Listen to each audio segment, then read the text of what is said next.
And last but not least, we have Mr. Walid Faour, Penetration Testing Lead, Resecurity. Welcome, sir. The same site, HG Insights, you will see also the number of companies in United States, the states affected also here. So we have firmographics of companies using Oracle Hospitality REST just in the United States. Again, we are trying to understand the attack surface of this vulnerability and exploit. So how did this research start? Just for the people, maybe some people are interested to have, having CVEs, or some people are interested in understanding how CVEs work, because a lot of people, people working as pen testers, they will find, okay, this software is vulnerable to this CVE, but can I find an exploit? Did the author of this CVE provide me an exploit? Can I exploit this software? So the answer, in my case, I did provide full research about this exploit. There's a 100-page document for it.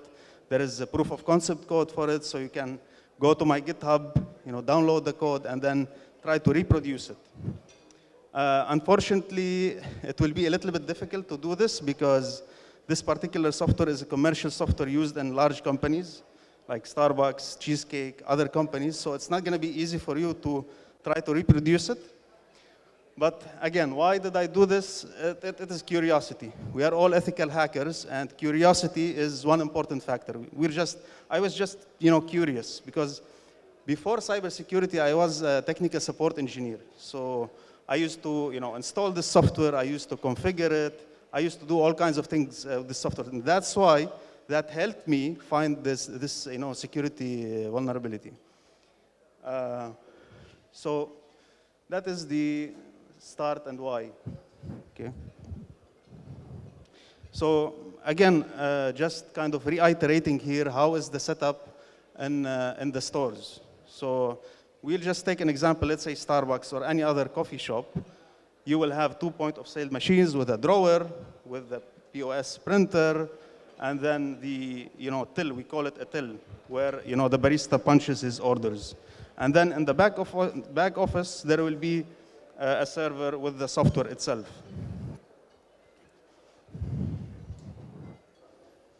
So this is just an idea how, like, when you just start the software, how does it look like? How these brands work, these food and beverage brands work. This is just the menu, sales, employees, if you want to add employees, if you want to check the sales, all of these things. And here you can see devices, like how many POS terminals do you have in the store, and so on. So how did I start with this? So essentially, since I have access to the software, that's a privilege for me. Not everyone will have access to such a software. First of all, it's a closed source, so not much research is done on it. Not everyone in the security community will be able to do this research. So I had, a couple of virtual machines, so I installed this software. One is a client which is a POS, a virtual POS system, and then the server itself with the software. And of course, I had a testing laptop, to test this vulnerability and do the research. So how did this research start? Again, it is curiosity.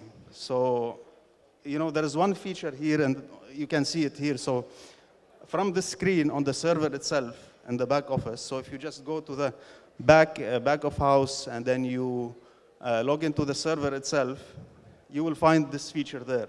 So essentially, let's say you have 2 POS terminals in the store. So you have 2 guys, they are accepting orders. From the server, you can select one POS system, and then if you click on reboot, that system will restart. So this is where I got curious, like, what is happening? How is it getting restarted in the background? Thankfully, I did not have to do any kind of, binary exploitation, like checking how the EXE works, maybe find the, let's say buffer overflows or something like this. I did not need to do any of this. So all I had to do is install Wireshark and then, capture all the traffic. Like as soon as I click reboot, how is this POS getting restarted? So I started capturing all the traffic.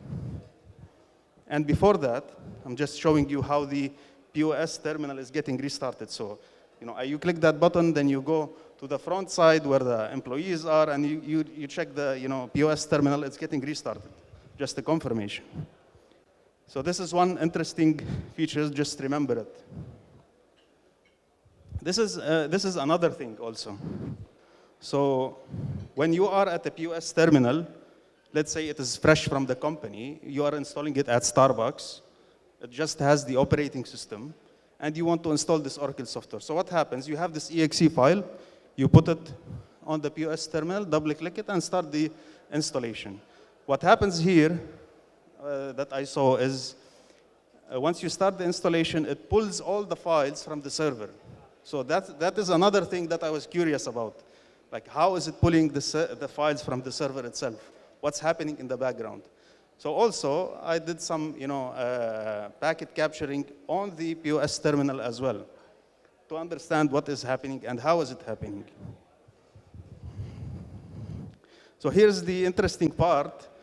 For the Wireshark, I found out that actually it's an XML. You can see it's a SOAP-based request, right? There is some XML stuff there, and you will see there is some kind of structure. That was, pretty interesting to me.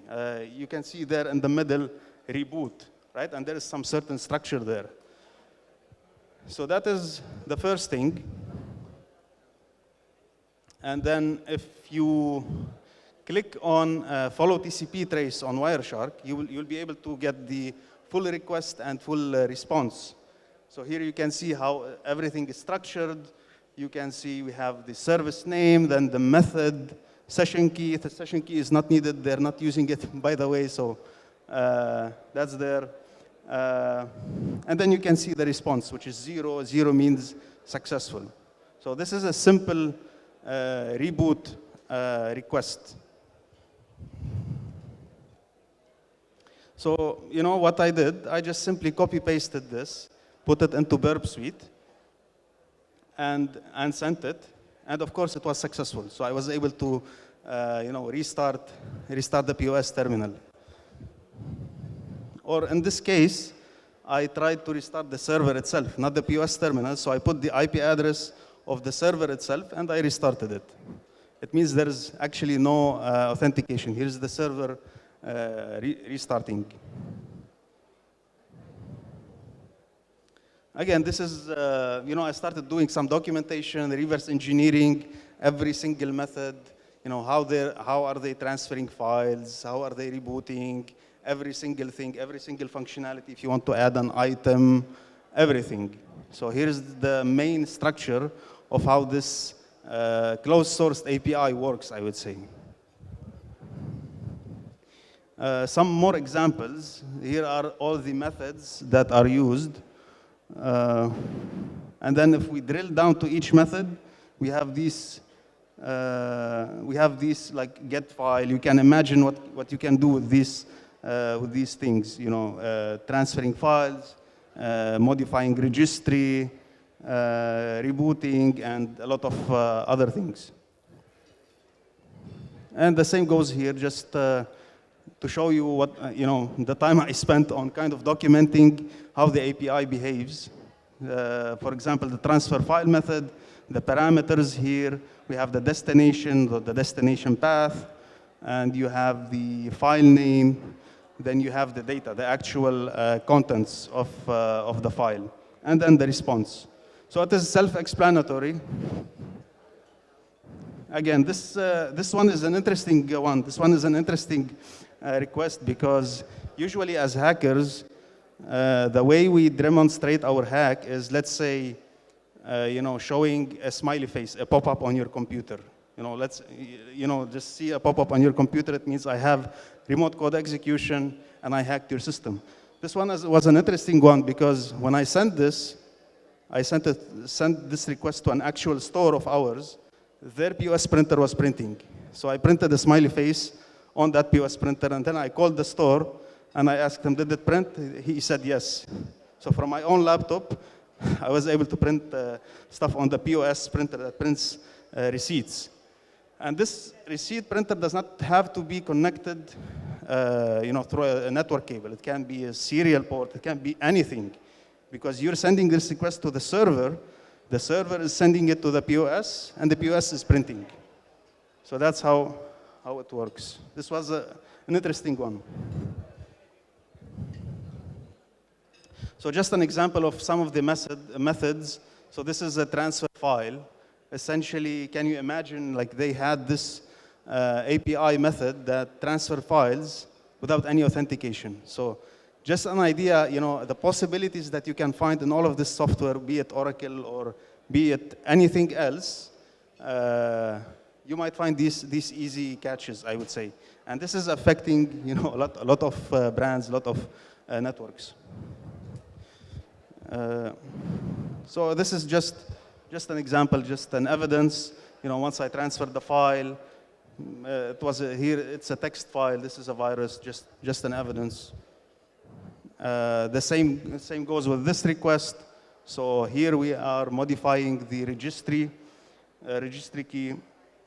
I think this particular screenshot also, like you can find like a startup value here. So probably once the system restarts, it will start an exe or an application of your choosing. Like if you can drop software, you can drop a malware to that server, you then send this request and make it run after restart. Again, here just an evidence before and after. So the request that I sent actually modified everything, just quick evidence. Sorry. This is not there. So if you want to test this, because obviously, like I mentioned, this software will be there in a lot of companies, hundreds of companies, maybe thousands of companies. So if you are at an engagement, a red team engagement, you're doing some red teaming, just take note of this. If your client is in the food and beverage industry, you have to take note of this. So the main thing here is port 50123, a TCP port 50123. So if you do an Nmap scan for this port, TCP port 50123, and you find it open, then go ahead and try this exploit that I'm demonstrating. So here I had all of these, and I had my attacker machine with Kali Linux. Hopefully, I'll have some time and demonstrate a quick demo also. So again, here I'm modifying a value here. This is not important. Here's the the Python script that I wrote, or the exploit that I wrote. Essentially, once you execute this, it will transfer a file. Then it will modify the registry to run this file after startup, and then it will reboot the system. After reboot, once the user logs in, then you will get an RCE. And back a little bit, this is not just a normal RCE. You will get anti-authority system. So if you compare it to Linux, on Linux, the highest user is root. On Linux, on Windows, it is anti-authority system. So you will get a system shell. Again, this is just a demonstration here. I'm using just the basic meterpreter reverse shell here. And as you can see, who am I? Anti-authority system. So let me explain a little bit. We have two systems here. So this is the attacker system. We have Kali Linux. And then we have the Oracle server that I was talking about, which is vulnerable, of course. So the other one is this one. Probably it's very old, so don't mind that. The concept is the same. Screen is... one second. Let me close this. If I have to, 1 second. Yeah, okay. So again, like I said, this is the Kali system. And this is the server. Okay, so both of them are on the same network. Let me just make sure they are. And this one, if we log in here, actually, no need to do that. So the first thing, that I'm gonna do, I'm gonna generate an exe file, which will give me a reverse connection. So this is the command, MSF Venom, and then the interpreter reverse TCP shell, which will be for Windows. So you can see here we have an argument for Windows x86 architecture. Then we are putting, the IP address of Kali Linux lhost, which is the IP address of the Linux system or the attacker system, and the port that I'm going to be listening on. So let's, generate this file. Let me just make sure.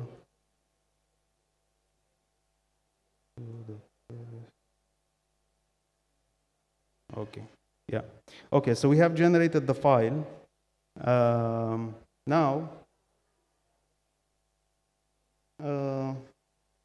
we just need the IP address of the server. Let me quickly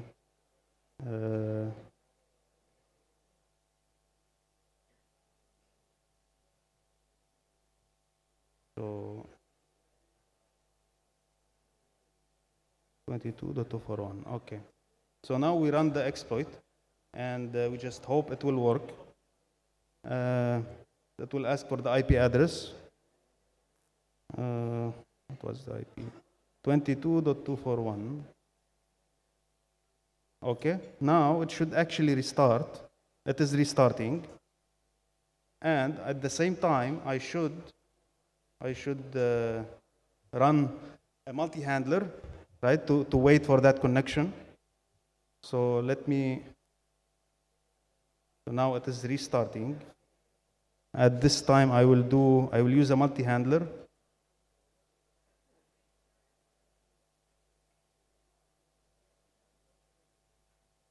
Okay. And the payload will be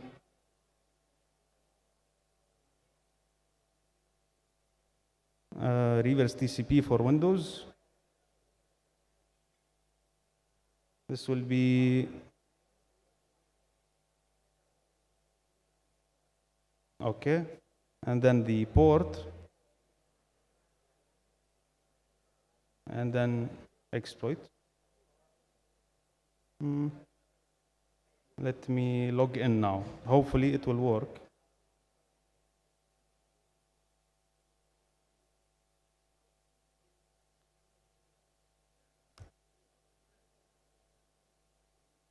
Okay, sysinfo, and who am I? Yeah, okay, it's not getting system, but that's fine. Administrator, so that's it. Thank you. If you have any questions, let me know.